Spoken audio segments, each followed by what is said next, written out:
Welcome back, everybody, to another episode of the Abundance Podcast. Today we're with Brooke, a serial entrepreneur.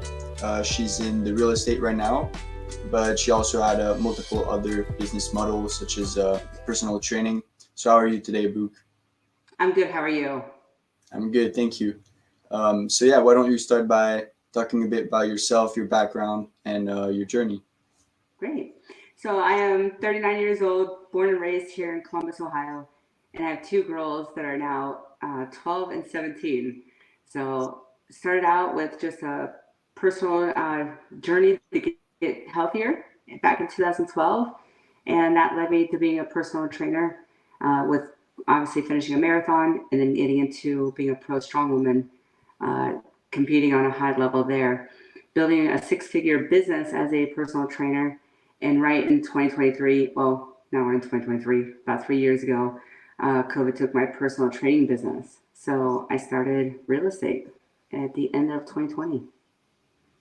Nice. So, when did you start training?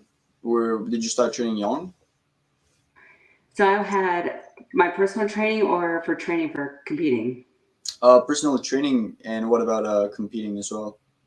So I started personal training after going through my own weight loss journey in 2011. I went and got certified and then started personal training clients. It was about 3 years after that that I realized that there was such thing as called strong woman, which is the same as strong man, picking up cars and pressing logs over your head, and like the stones outside of Target, picking those up too. And so I was like, well, after running a marathon, I knew I wouldn't do anything more than an ultra marathon because I couldn't stand running in the first place. I just really felt like that was what America's viewpoint was for what women should do. And I was like, okay, well, you just go and run. We really don't cross the line in the gym where the weights are. And so when somebody introduced me to a strongman, I was like, oh, well, I want to do this. And they had named me She-Hulk during like my group fitness classes when I lifted 12-pound weights. And so when I started strongman, that stuck with me. And I was like, well, I'm going to be like She-Hulk. And until all the weight in the gym is lifted at once, like my journey here is not done. And so I sought out to be World's Strongest Woman, America's Strongest Woman. Got those titles in 2018 and 2019.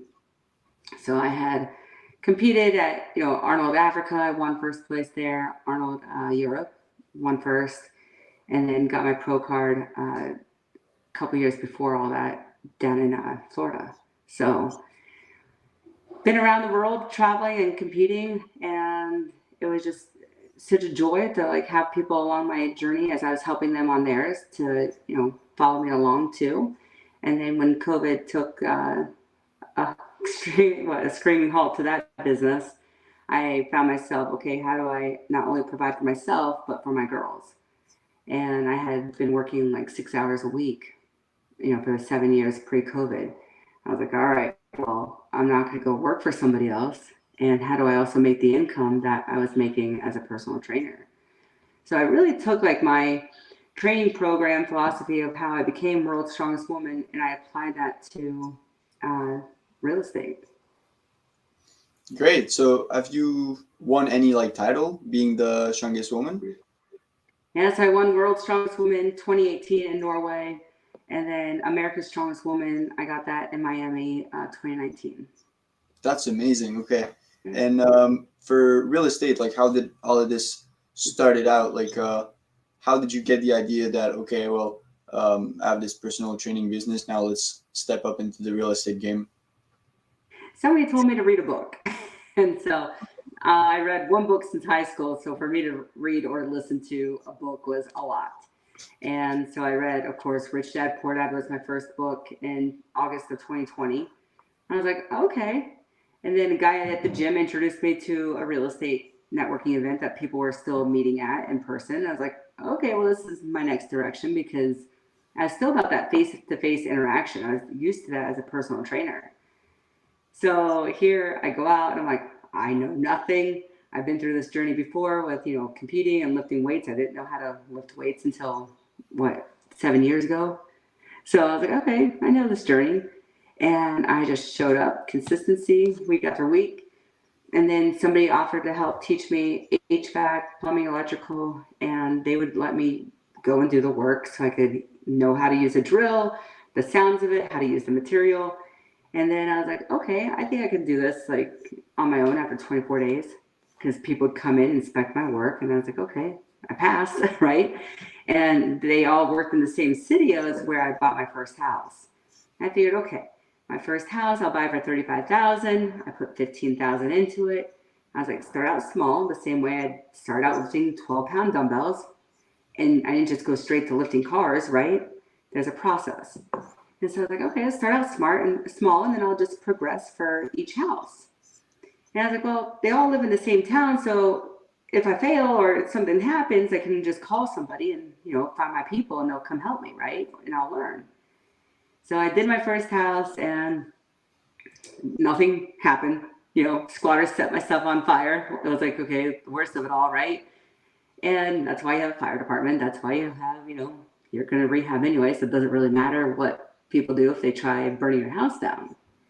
Like, okay, well, there's lessons on every single house, the same way that there was lessons for me on every platform when I went and competed. It was never about going and being first place. Sometimes it was like to grow me and my confidence, or to meet new people, or to have people who can never lift weights come and join my journey by going and watching. See what I mean? Like, there's just so many different areas for people to be a part of your life. And so then, I knew my goal getting started was, purchase at the 35,000, but get up to high-end homes down in Florida.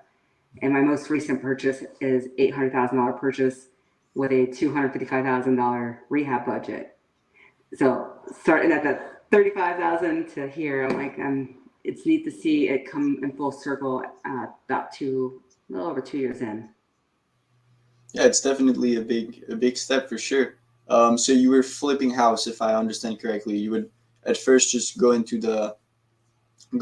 help building the house, I guess, and then you would flip it. Is that right? Yeah, so a lot of my houses are ones that nobody wants to touch. I'm tearing them down to like the studs, or just tearing out plaster, really rebuilding these homes, because the same way I took somebody's body as a personal trainer, and they were coming to me to make them better, whether it was losing 100 pounds or, running a marathon, just strength training to general fitness. I had a responsibility to know my client's body to make them better. And now it is my responsibility to know these houses, to whatever they've been through, to make them better and provide a better memory for somebody in the future, to strip that energy out and make sure that I'm providing a product that can be better for somebody else. So now I hold 4 houses for every one that I flip. So I do have some rentals on top of my flipping. Okay, great. So how did this work? That like you had a client that wanted a better house and you would flip it for them based on their needs and wants? No, I'm just treating the house the same way as I would a person. Okay, and then you would find a buyer for it. Yeah. Okay, that's great. So do you have like any advice as well? Because I'm super interested in real estate. I'm not there anymore, trying to raise capital skills. Um, but like, what's your biggest advice for people that want to get into real estate? Should they start? Because there's a bunch of things you can do. There are a bunch of things that you can do. And I know it's like a lot of people are like, oh, let's get into wholesaling because they think that's the easy thing to do with not a lot of money. Or I'll just be a realtor. And it's like, okay, there's so many different parts of real estate that anybody can be. And then you can also have that passive income, right? And that real true financial freedom through real estate. So I find that there's like, you have to really know who you are and what you're going after, so you can be very clear on your goals and go for that. Because if you know who you are and your goals, you're going to find those people in conversation. So it's making sure you're talking to those around you. And you're going to find people that are like, okay, not only when you go to talk though, it's important to not like waste anybody's time. And so that's why you have to revert back to making sure you know who you are and what you want before having these conversations with people who are doing it. Because they're there out, they're going to want to help you, but you can't just be like Joe Schmo, like, okay, well, yeah, that sounds cool. Like, I might want to do this. And it's like, okay, but you can do it. And I read these books, and like when you make them all come together, in putting in action what the books say, I am using all other people's money. And I bought over 100 and I think 28 houses now. And so again, it's like there's some people who want to invest in real estate, right? Because they just want that passive income. They don't want to be hands-on dealing with the contractors and the supplies and whatnot. Well, that's my job. Like I have people, and it's just like being that trainer in the gym with all my clients. That's exactly what I'm doing on the streets with other people's money, dealing with lows, dealing with my contractors, dealing with the purchasing of the houses. Making sure you're true to your word. So again, back to yourself. If you know what you want and you ask somebody for help, you're not wasting their time. You also know how to get to your goal, right? Your end goal. And I don't know, it's just, it really starts with you and finding what works best in real estate. But there are definitely several different ways that people can be involved in real estate without being hands on like I am. Exactly, and you did get help by some people when starting out, or else like you wouldn't have gotten this far. Right, because it's like, yes, I had six-figure, personal training business, but I didn't use my money when I got started. I was like, I'm losing money faster than I can see because I didn't know that whole 2 week, stay home turned into people losing jobs of 37 years. It turned into people losing their businesses. You understand? So like me having, a client come back to personal training wasn't going to happen anytime soon, and they're still not recovered from what happened. So these were like things where I'm like looking at the situation, I'm like, man, I gotta like, take into action what these books are saying. I have no time to wait on people and, have somebody hold my hand. And because somebody gave one, actually the guy that I used to personal train at the fire department, he saw me in one of these, real estate meetings. And I asked him if he would like, give me the money, private money to invest in my first house. And I know nobody wants to help a new investor because they quit or they don't know the rope, right?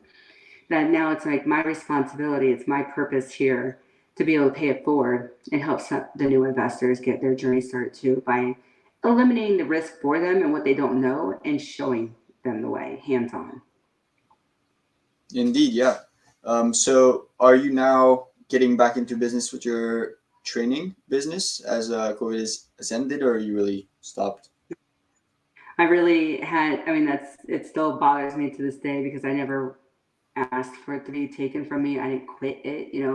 And so the fact that Ohio definitely had to operate in different ways. Like we never closed our gym because we were a private gym, but you can't force people again to come in when they're scared and fearful, and you can't make somebody pay you when they've lost their jobs. Now, if you look in the South, like people weren't forced to stay home.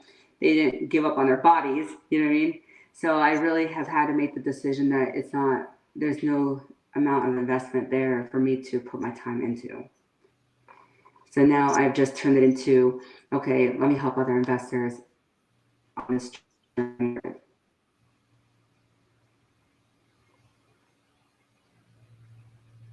Yeah, indeed. And do you have other projects now? Because I see like you went definitely into different like paths, but do you want to like experience another one now?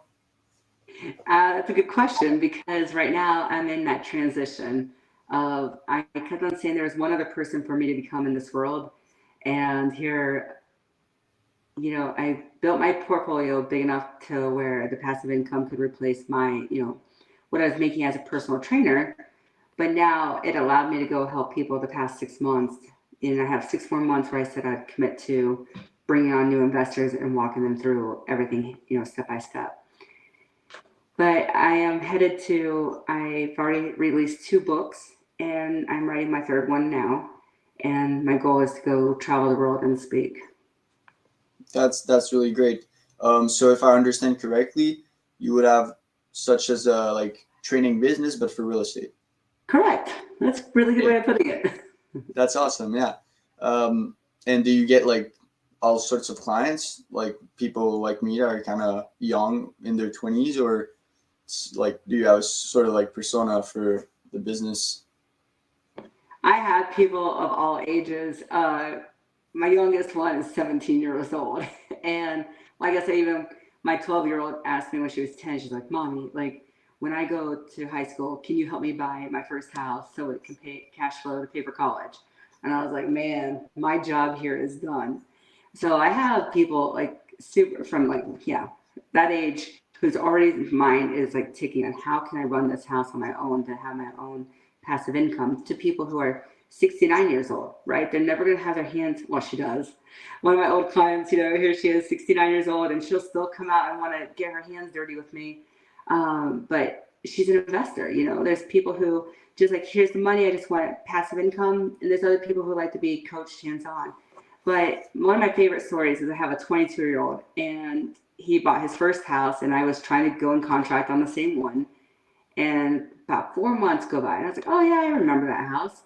Well, he ended up buying it, and he didn't know what he was getting himself into. And he's like, people started connecting us on social media, see if I would go buy the house off of him.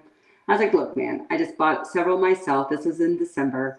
And I was like, well, I can, meet you there, but nobody was really lending money, private capital. People are still freaked out about the market changes, the fall. And so we meet, and he's like, kind of just like, well, can you just buy this off me? And I'm like, no, like at one point in time, you thought it was a good idea to buy this house. So therefore, let me show you the way, and we'll get through all these problems together. And so he owned the property for 4 months. And in 2 weeks, I had that house completely rehabbed, and we had a tenant in there cash flowing, like 2% rule, not even 1%. And so here we are, 5 months later, we've just sold our third house together. He has now made he owns now $2 million in real estate with me. And it's like, to me, that is so exciting for his future of like, wow, these houses are either going to cash flow for him to have a kid or get married, and that just really excites me. So he was your student, but is now your partner. Yep. If I understand correctly. Great. Yeah. Now you talked about having a gym as well, and having like a private gym, and not just giving personal training services. So you really like went all in this business and bought your own gym. Did this like also generate cash flow? No, it was my coach's gym. I was just like a independent contractor in a private gym, so we didn't have to, stop training just because of what the city was saying. Indeed, yeah. And you do business right now, like buying houses. Where exactly? Newark, Ohio is where all my rentals are, and that's more because Intel is building a plant right outside of Newark.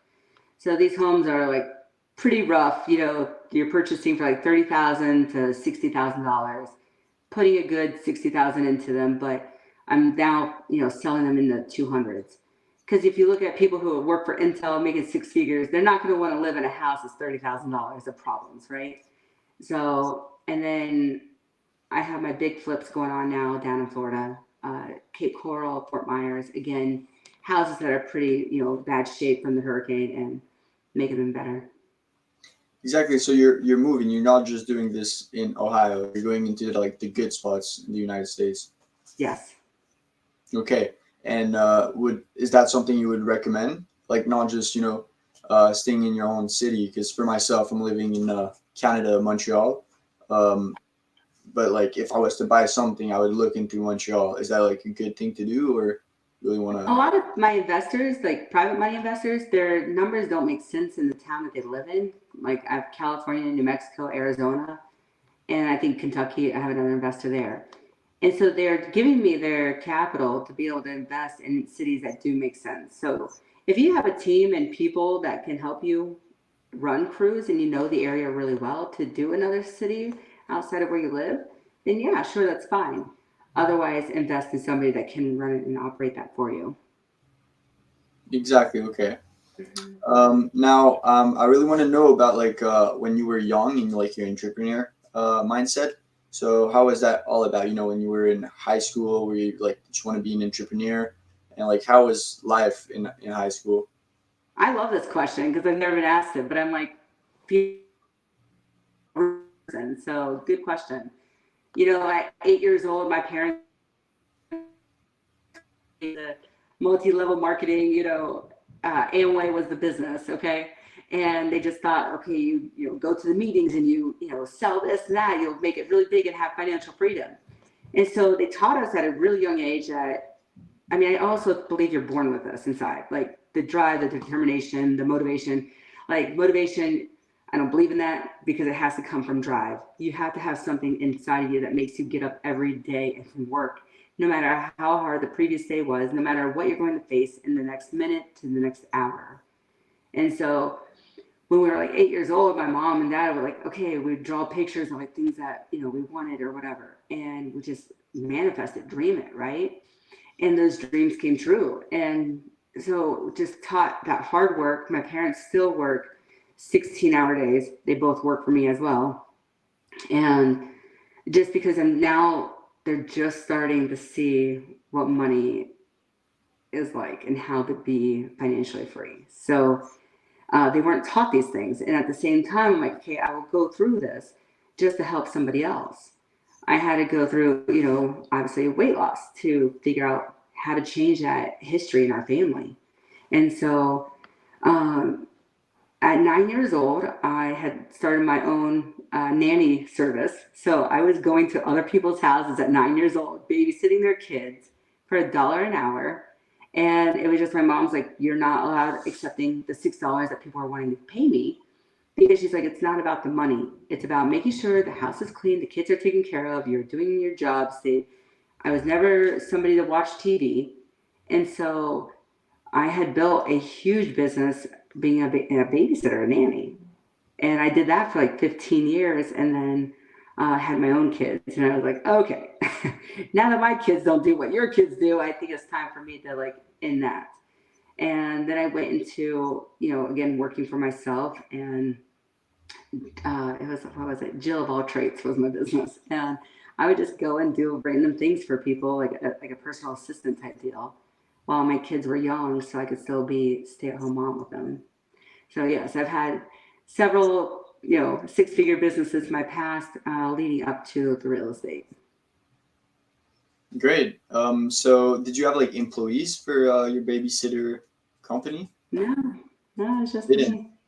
Okay, for I mean, 15 I years. traveled all of America with them and like the families and stuff like that. And like, I loved it because I was like, I treated each of the kids as if they were my own, and you could just see how like that tied into personal training. Like those people's bodies were, if I ruined them and hurt them, what does that say about me?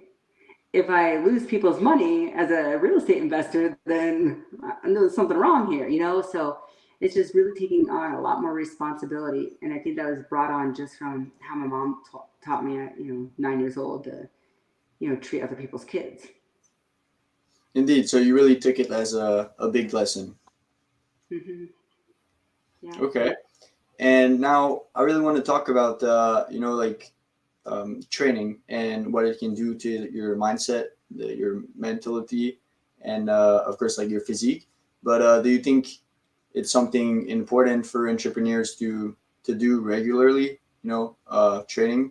And so, like, what's your input on all of this? That's a very good question too. I realized the more that you meet people that have worked out, what I visualize is like, hey, your mind is completely different than somebody who doesn't. And it's not so much about your body, right? We all have different goals. We all have different, bodies, and that's great. That's fine. But when it comes to working out, there's something about the person who tears themselves down in the gym. You're sweaty, you're disgusting, you're seeing yourself fail, whether you can't run the 5 miles or you can't pick up the 50 pounds. You know what I mean? There's so many, whatever sport it is you do. I think people who are in that gym and taking care of their bodies, they're used to tearing themselves down, failing, and getting better. And you're constantly trying to think like, man, well, if this didn't go right that time, what do I need to go back home and take care of? Either stress, finances, your family, in order to go back to the gym and be better the next time. And so with each house, I'm like, okay, it's so repetitive. Well, your reps in the gym, you do, three. There's people who do 3 sets of 5, or mine was always 4 sets of 25. And so that's all repetitiveness. And you become more efficient. And your mind just starts being more creative and ticking differently than one who doesn't. I do completely agree that it's a must because it builds your mind into like accepting loss and Yeah. being like, yeah, having a harder mindset in terms of achieving things and like accepting loss for sure. So for me myself, I'm kind of lacking on the training right now, but if I was to train and I'll train, it's for the mindset over everything, and certainly not for the physique. So yeah, I do agree with this. So now you talked about well, first of all, I wanted to see if like you had other like good advice for well, people that wanted to start into real estate, because we're gonna end the podcast soon. So maybe a last advice and give a word as well on like yourself and what you're doing right now, so you can like sort of like promotion. As I know you do like books, so yeah, go ahead and maybe give a last advice to all the audience that's watching that certainly wants to start real estate, and maybe talk about yourself as well. I think the biggest thing here is to educate yourself. Knowledge is power. So pick up a book, just start reading. The other thing is don't talk, know your source and who you talk to. Okay. There's going to people obviously told me never buy a house, told me never to go and compete. You have to, again, know who you are. So really focus on what your body needs, what your mind needs, because people are going to talk you out of living your best life. And then go and educate yourself. If you go and talk to somebody, make sure you look at where they've been. You make sure you do their history, right? And look at the source of what your information is coming from. And again, you can find me at Brooke Sousa on Instagram. And I'm here to help you guys. Yes, and you have multiple books coming out. So what are they talking about exactly? A lot of like that, just getting started, the top, tips to success. And then they're all on Amazon. And the last one is just my personal journey from that 8 years old to where I am now. That's good. So all your journey is there. Yes. Perfect. Well, it was great talking to you. Now, everybody, we're gonna see each other for another episode next week. So, thank you for sticking around, and have a wonderful day.